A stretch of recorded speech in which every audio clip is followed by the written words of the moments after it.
Your everyday gaming nerd has arrived. SacredEdge is here with his first ever game review. Well, it took me a while to make this possible, so anyway, sit back, relax, and enjoy the video as I review Dissidia Final Fantasy Arcade.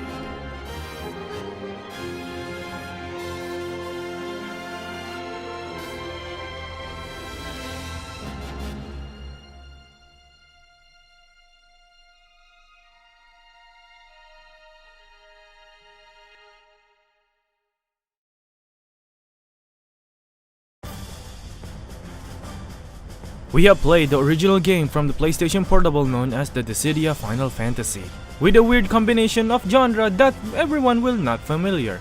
It is an RPG/fighting game, but the game itself plays surprisingly well for the most parts. With a total of 22 iconic characters to choose from, either from the Champions of Cosmos to the Champions of Chaos, customizable movesets, equipments, and a nice story. With the combined forces of the arranged nostalgic music and the stages based on our favorite Final Fantasy series, it is a nostalgia bomb. Also, who could forget about the badass iconic finishers? Breaking my limit.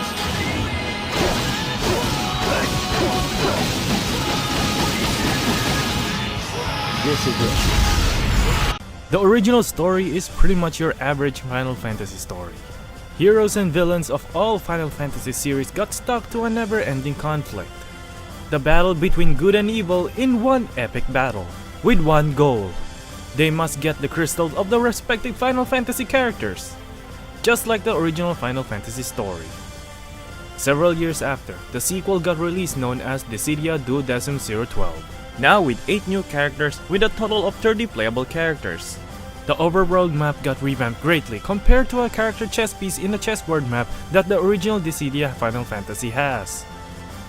And the Duodecim also has a chess piece map, but at least that thing has been improved better than the predecessor one, so yeah. Added with more maps, collectibles, and music for all characters, with added tweaks and rebalancing stuff, and a pretty nice addition known as the assist system.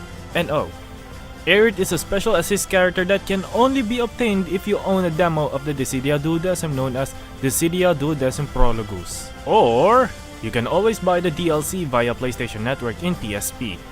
You can always buy it in your PlayStation system, either in PlayStation Vita or PlayStation 3 or PlayStation 4, and it can also be played on PlayStation Vita as well. The new feature known as the Labyrinth mode, where you form a party while you go through endless waves of battle. And gotta ship these two. This has nothing to do with being shy. Light! No, don't call her over. Seems young Firion here wants a word with you. Would you be so kind? With me? What is it, Firion? That is to say, Yes? I would prefer to discuss this with Lightning alone. Oh dear. It's not what you think. Oh, of course, of course. I shall take my leave. You're taking this the wrong way. Forget it. There's nothing to talk about. Oh, Firion.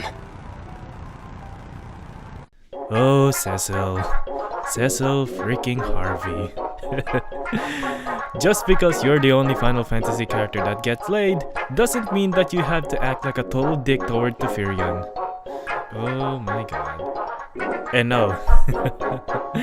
I can't wait to see a lot of people will probably gonna make a fanfic featuring Firion and Lightning.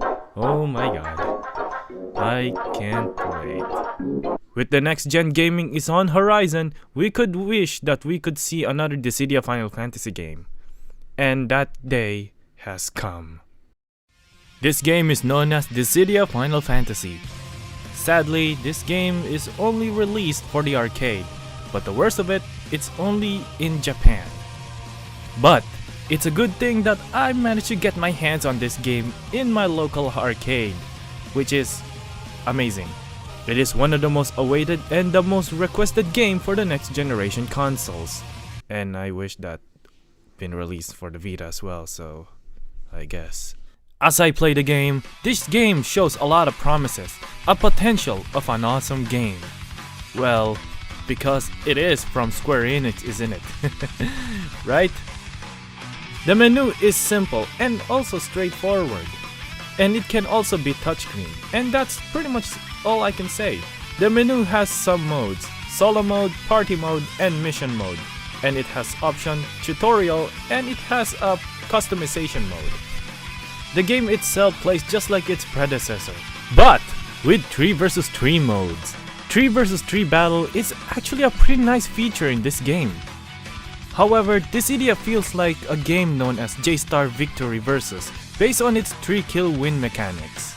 The control plays just like Dissidia, thanks to the PS4-ish controller built into the arcade.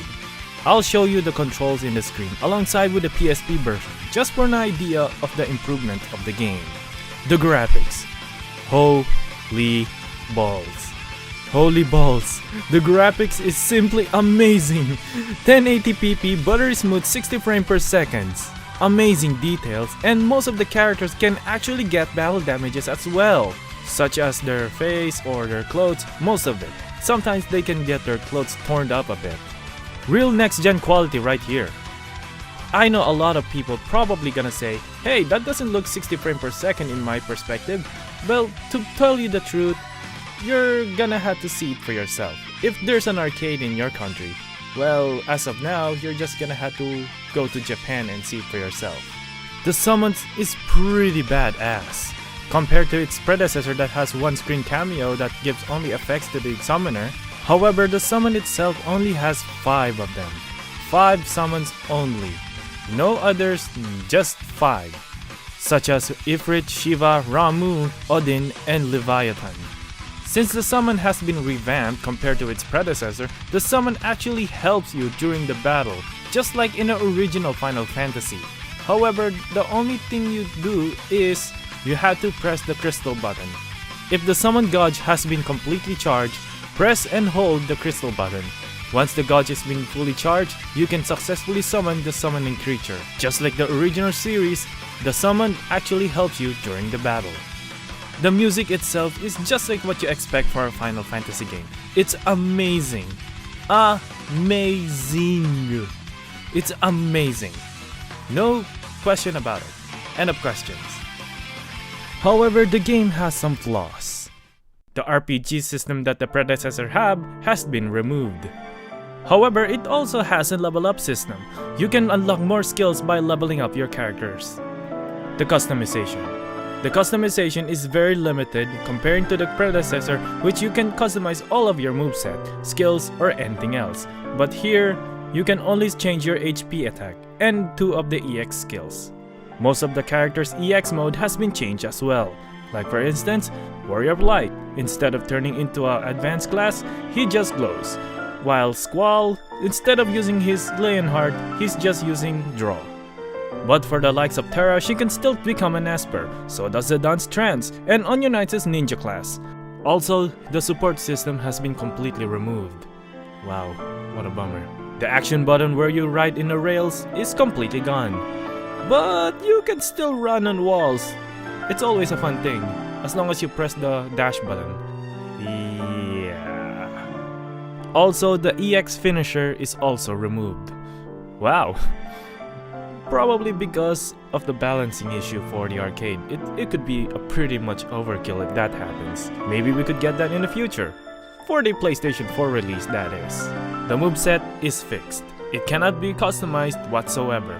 Due to the fact that it is an arcade version, maybe the customization feature might be in a console version if Team Ninja and Square-Enix decided to release it.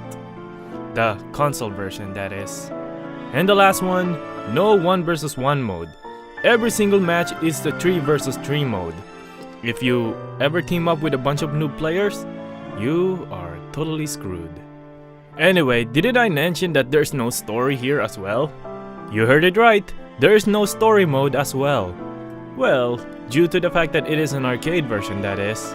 Maybe we could get one in the future. In a console version, that is. Overall, Dissidia Final Fantasy Arcade is an awesome game.